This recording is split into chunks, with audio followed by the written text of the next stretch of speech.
Audiobooks for Everyone presents Dracula by Bram Stoker. Chapter 17. Dr. Seward's Diary, continued. When we arrived at the Berkeley Hotel, Van Helsing found a telegram waiting for him.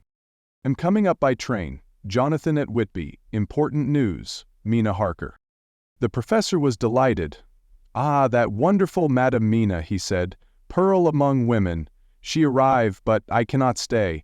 She must go to your house, friend John. You must meet her at the station. Telegraph her en route so that she may be prepared." When the wire was dispatched, he had a cup of tea.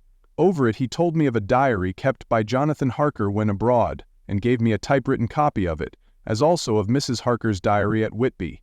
"Take these," he said, "and study them well. When I have returned, you will be master of all the facts, and we can then better enter on our inquisition. Keep them safe, for there is in them much of treasure. You will need all your faith, even you who have had such an experience as that of today.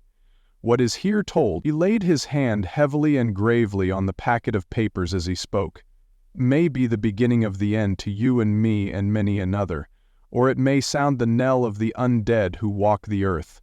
Read all, I pray you, with the open mind, and if you can add in any way to the story here told, do so, for it is all important. You have kept diary of all these so strange things, is it not so?" "Yes." "Then we shall go through all these together when we meet." He then made ready for his departure, and shortly after drove off to Liverpool Street. I took my way to Paddington, where I arrived about 15 minutes before the train came in.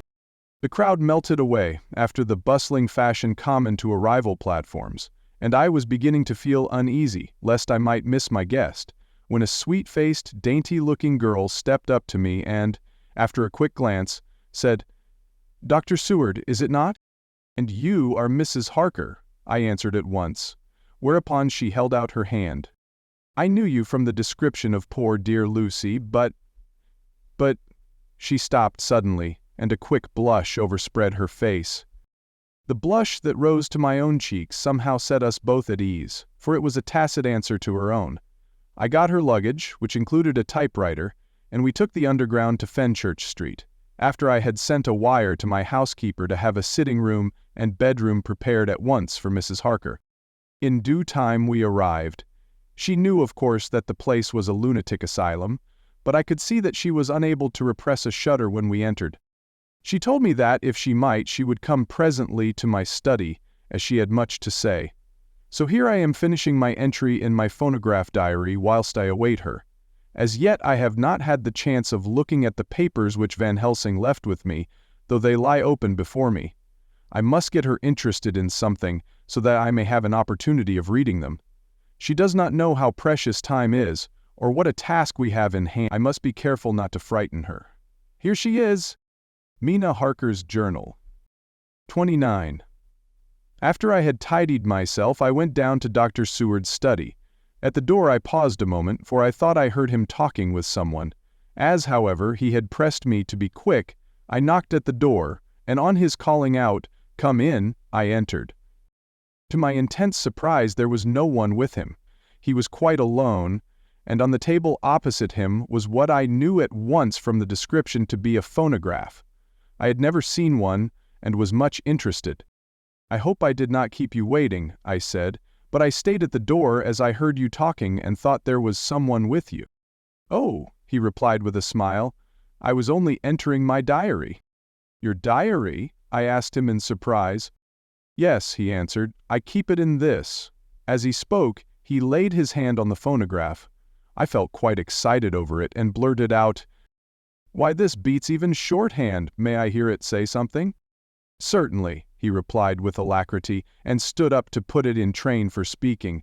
Then he paused, and a troubled look overspread his face.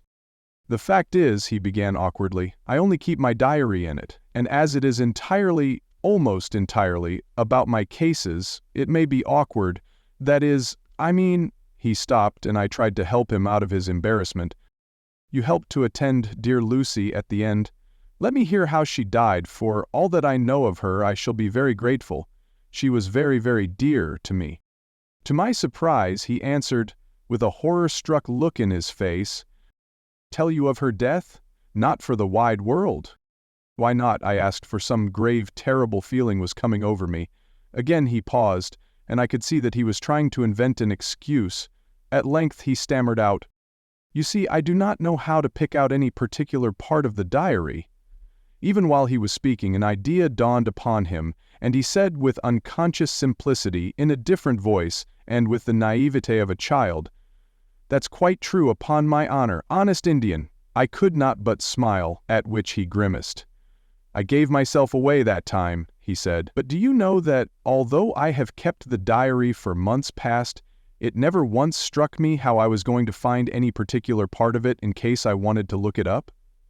By this time my mind was made up that the diary of a doctor who attended Lucy might have something to add to the sum of our knowledge of that terrible being, and I said boldly, "Then, Dr. Seward, you had better let me copy it out for you on my typewriter."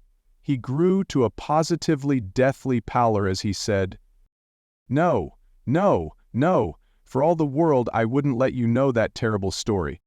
Then it was terrible. My intuition was right. For a moment I thought, and as my eyes ranged the room, unconsciously looking for something or some opportunity to aid me, they lit on a great batch of typewriting on the table. His eyes caught the look in mine, and without his thinking, followed their direction. As they saw the parcel, he realized my meaning. "You do not know me," I said. "When you have read those papers, my own diary and my husband's also, which I have typed, you will know me better. I have not faltered in giving every thought of my own heart in this cause, but of course you do not know me yet, and I must not expect you to trust me so far. He is certainly a man of noble nature. Poor dear Lucy was right about him." He stood up and opened a large drawer, in which were arranged in order a number of hollow cylinders of metal covered with dark wax, and said, "You are quite right, I did not trust you because I did not know you.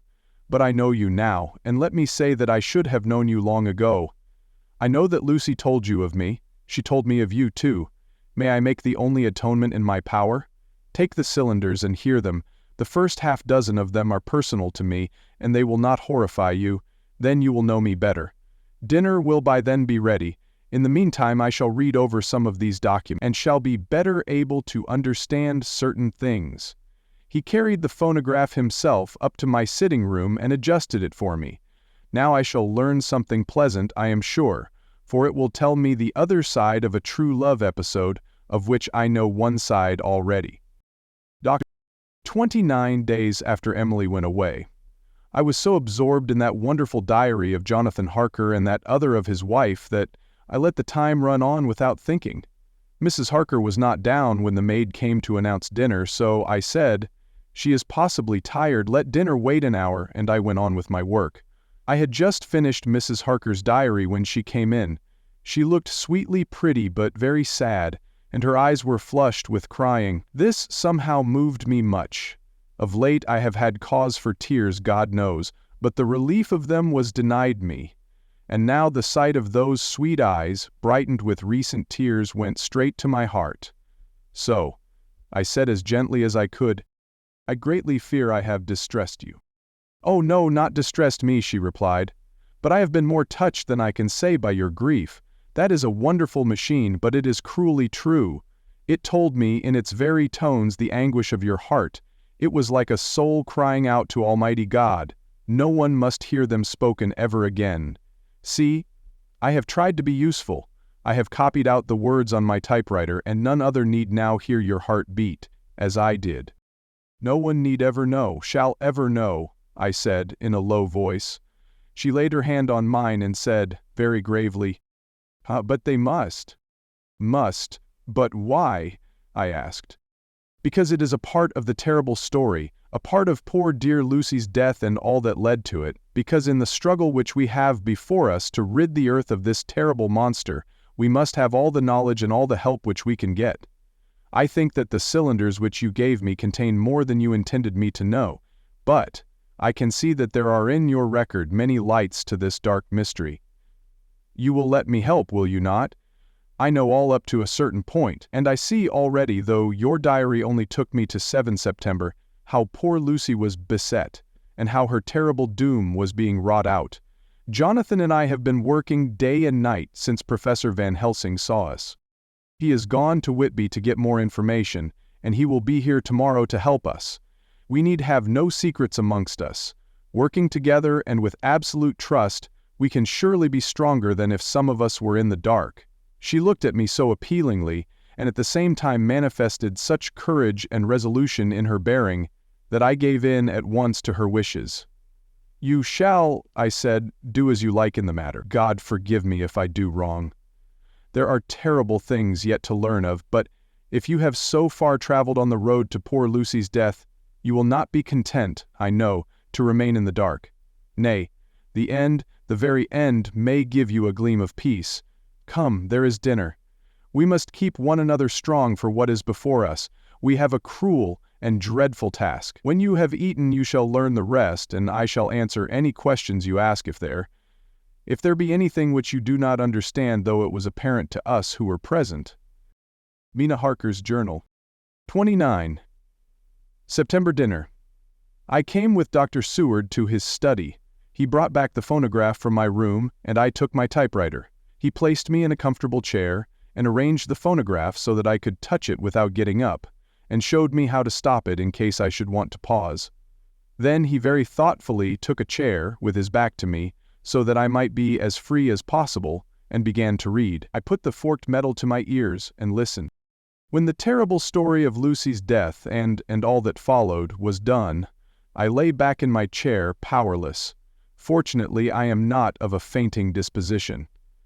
When Dr. Seward saw me, he jumped up with a horrified exclamation, and hurriedly taking a case bottle from a cupboard, gave me some brandy, which in a few minutes somewhat restored me. My brain was all in a whirl, and only that there came through all the multitude of horrors the holy ray of light that my dear, dear Lucy was at last at peace. I do not think I could have borne it without making a scene. It is all so wild and mysterious and strange that if I had not known Jonathan's experience in Transylvania, I could not have believed. As it was, I didn't know what to believe, and so got out of my difficulty by attending to something else. I took the cover off my typewriter and said to Dr. Seward, "Let me write this all out now. We must be ready for Dr. Van Helsing when he comes. I have sent a telegram to Jonathan to come on here when he arrives in London from Whitby. In this matter, dates are everything, and I think that if we get all our material ready and have every item put in chronological order, we shall have done much. You tell me that Lord Godalming and Mr. Morris are coming too. Let us be able to tell him when they come." He accordingly set the phonograph at a slow pace, and I began to typewrite from the beginning of the 7th cylinder. I used manifold and so took 3 copies of the diary, just as I had done with all the rest. It was late when I got through, but Dr. Seward went about his work of going his round of the patients. When he had finished, he came back and sat near me, reading, so that I did not feel too lonely whilst I worked. How good and thoughtful he is! The world seems full of good men, even if there are monsters in it. Before I left him, I remembered what Jonathan put in his diary of the professor's perturbation at reading something in an evening paper at the station at Exeter. So, seeing that Dr. Seward keeps his newspapers, I borrowed the files of the Westminster Gazette and the Pall Mall Gazette and took them to my room. I remember how much the Daily Graph and the Whitby Gazette, of which I had made cuttings, helped us to understand the terrible events at Whitby when Count Dracula landed, so I shall look through the evening papers since then, and perhaps I shall get some new light. I am not sleepy, and the work will help to keep me quiet. Dr. Seward's Diary. 32. September. Mr. Harker arrived at 9 o'clock. He had got his wife's wire just before starting. He is uncommonly clever, if one can judge from his face, and full of energy. If this journal be true, and, judging by one's own wonderful experiences, it must be, he is also a man of great nerve. That going down to the vault a second time was a remarkable piece of daring. After reading his account of it, I was prepared to meet a good specimen of manhood, but hardly the quiet, businesslike gentleman who came here today. Later, after lunch, Harker and his wife went back to their own room, and as I passed a while ago, I heard the click of the typewriter. They are hard at it. Mrs. Harker says that they are knitting together in chronological order every scrap of evidence they have. Harker has got the letters between the consignee of the boxes at Whitby and the carriers in London who took charge of them. He is now reading his wife's typescript of my diary. I wonder what they make out of it. Here it is. Strange that it never struck me that the very next house might be the Count's hiding place. Goodness knows that we had enough clues from the conduct of the patient Renfield. The bundle of letters relating to the purchase of the house were with the typescript. Oh, if we had only had them earlier, we might have saved poor Lucy. Stop, that way madness lies. Harker has gone back and is again collating his material. He says that by dinner time they will be able to show a whole connected narrative. He thinks that in the meantime I should see Renfield, as hitherto he has been a sort of index to the coming and going of the Count. I hardly see this yet, but when I get at the dates I suppose I shall. What a good thing that Mrs. Harker put my cylinders into type. We never could have found the dates otherwise. I found Renfield sitting placidly in his room with his hands folded, smiling benignly. At the moment he seemed as sane as anyone I ever saw. I sat down and talked with him on a lot of subjects, all of which he treated naturally. He then, of his own accord, spoke of going home, a subject he has never mentioned to my knowledge during his sojourn here. In fact, he spoke quite confidently of getting his discharge at once. I believe that had I not had the chat with Harker and read the letters and the dates of his outbursts, I should have been prepared to sign for him after a brief time of observation. As it is, I am darkly suspicious. All those outbreaks were in some way linked with the proximity of the Count. What then does this absolute content mean? Can it be that his instinct is satisfied as to the vampire's ultimate triumph? Stay! He is himself zoophaginous, and in his wild ravings outside the chapel door of the deserted house, he always spoke of master. This all seems confirmation of our idea. However, after a while I came away. My friend is just a little too sane at present to make it safe to probe him too deep with questions. He might begin to think and then... So I came away. I mistrust these quiet moods of his. So I have given the attendant a hint to look closely after him and to have a straight waistcoat ready in case of need. Jonathan Harker's Journal. 29. September. In train to London. When I received Mr. Billington's courteous message that he would give me any information in his power, I thought it best to go down to Whitby and make, on the spot, such inquiries as I wanted. It was now my object to trace that horrid cargo of the Count's to its place in London. Later we may be able to deal with it. Billington Jr., a nice lad, met me at the station and brought me to his father's house, where they had decided that I must stay the night. They are hospitable, with true Yorkshire hospitality, give a guest everything, and leave him free to do as he likes. They all knew that I was busy and that my stay was short, and Mr. Billington had ready in his office all the papers concerning the consignment of boxes. It gave me almost a turn to see again one of the letters which I had seen on the Count's table before I knew of his diabolical plans.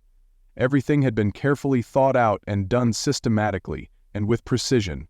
He seemed to have been prepared for every obstacle which might be placed by accident in the way of his intentions being carried out. To use an Americanism, he had taken no chances, and the absolute accuracy with which his instructions were fulfilled was simply the logical result of his care. I saw the invoice and took note of it. 50 cases of common earth, to be used for experimental purposes. Also the copy of letter to Carter Patterson, and their reply. Of both of these I got copies. This was all the information Mr. Billington could give me, so I went down to the port and saw the Coast Guards, the customs officers, and the harbor master. They had all something to say of the strange entry of the ship which is already taking its place in local tradition, but no one could add to the simple description, 50 cases of common earth. I then saw the station master, who kindly put me in communication with the men who had actually received the boxes. Their tally was exact with the list, and they had nothing to add except that the boxes were main and mortal heavy, and that shifting them was dry work. One of them added that it was hard lines, that there wasn't any gentleman, such like as yourself, squire, to show some sort of appreciation of their efforts in a liquid form. Another put in a rider that the thirst then generated was such that even the time which had elapsed had not completely allayed it. Needless to add, I took care before leaving to lift, forever and adequately, this source of reproach. Thus 30. September 3rd. The station master was good enough to give me a line to his old companion, the station master at King's Cross, so that when I arrived there in the morning, I was able to ask him about the arrival of the boxes. He, too, put me at once in communication with the proper officials, and I saw that their tally was correct with the original invoice. The opportunities of acquiring an abnormal thirst had been here limited. A noble use of them had, however, been made, and again I was compelled to deal with the result in an ex post facto manner. From thence I went on to Carter Patterson's central office, where I met with the utmost courtesy. They looked up the transaction in their daybook and letterbook, and at once telephoned to their King's Cross office for more details.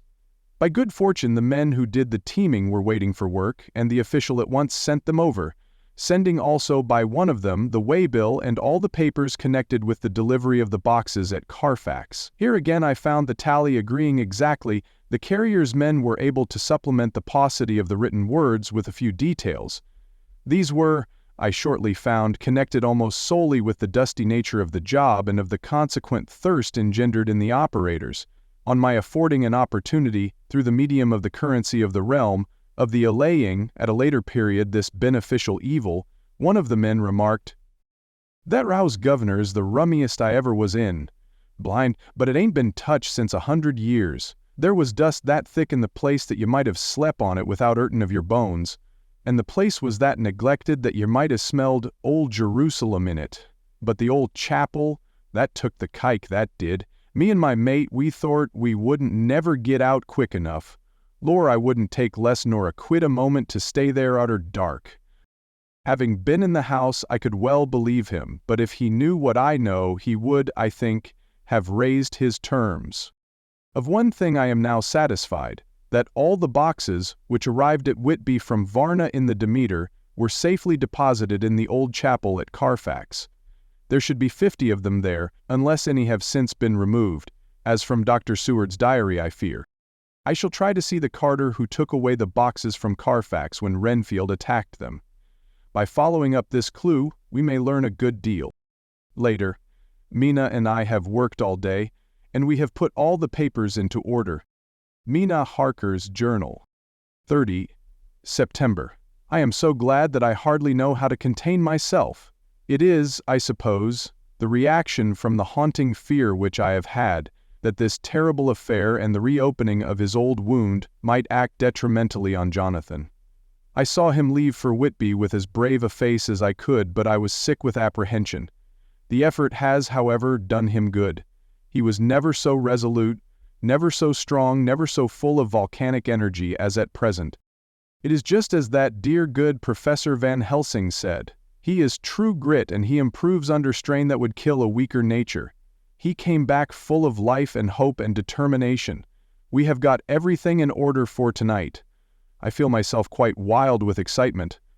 I suppose one ought to pity anything so hunted as is the Count. That is just it. This thing is not human, not even beast. To read Dr. Seward's account of poor Lucy's death and what followed is enough to dry up the springs of pity in one's heart. Later, Lord Godalming and Mr. Morris arrived earlier than we expected. Dr. Seward was out on business, and had taken Jonathan with him, so I had to see them. It was to me a painful meeting, for it brought back all poor dear Lucy's hopes of only a few months ago. Of course they had heard Lucy speak of me, and it seemed that Dr. Van Helsing too has been quite blowing my trumpet, as Mr. Morris expressed it. Poor fellows, neither of them is aware that I know all about the proposals they made to Lucy. They did not quite know what to say or do, as they were ignorant of the amount of my knowledge, so they had to keep on neutral subjects. However, I thought the matter over, and came to the conclusion that the best thing I could do would be to post them in affairs right up to date. I knew from Dr. Seward's diary that they had been at Lucy's death, her real death, and that I need not fear to betray any secret before the time. So I told them as well as I could that I had read all the papers and diaries, and that my husband and I, having typewritten them, had just finished putting them in order. I gave them each a copy to read in the library. When Lord Godalming got his and turned it over, "It does make a pretty good pile," he said. "Did you write all this, Mrs. Harker?" I nodded, and he went on. "I don't quite see the drift of it, But you people are all so good and kind and have been working so earnestly and so energetically that all I can do is to accept your ideas blindfold and try to help you. I have had one lesson already in accepting facts that should make a man humble to the last hour of his life. Besides, I know you loved my poor Lucy." Here he turned away and covered his face with his hands. I could hear the tears in his voice. Mr. Morris, with instinctive delicacy, just laid a hand for a moment on his shoulder and then walked quietly out of the room. I suppose there is something in woman's nature that makes a man free to break down before her and express his feelings on the tender or emotional side without feeling it derogatory to his manhood. For when Lord Godalming found himself alone with me, he sat down on the sofa and gave way utterly and openly. I sat down beside him and took his hand. I hope he didn't think it forward of me, and that if he ever thinks of it afterwards, he never will have such a thought. There I wrong him. I know he never will. He is too true a gentleman. I said to him, for I could see that his heart was breaking, "I loved dear Lucy, and I know what she was to you and what you were to her. She and I were like sisters. And now she is gone, will you not let me be like a sister to you in your trouble? I know what sorrows you have had, though I cannot measure the depth of them. If sympathy and pity can help in your affliction, won't you let me be of some little service? For Lucy's sake." In an instant the poor dear fellow was overwhelmed with grief. It seemed to me that all that he had of late been suffering in silence found a vent at once.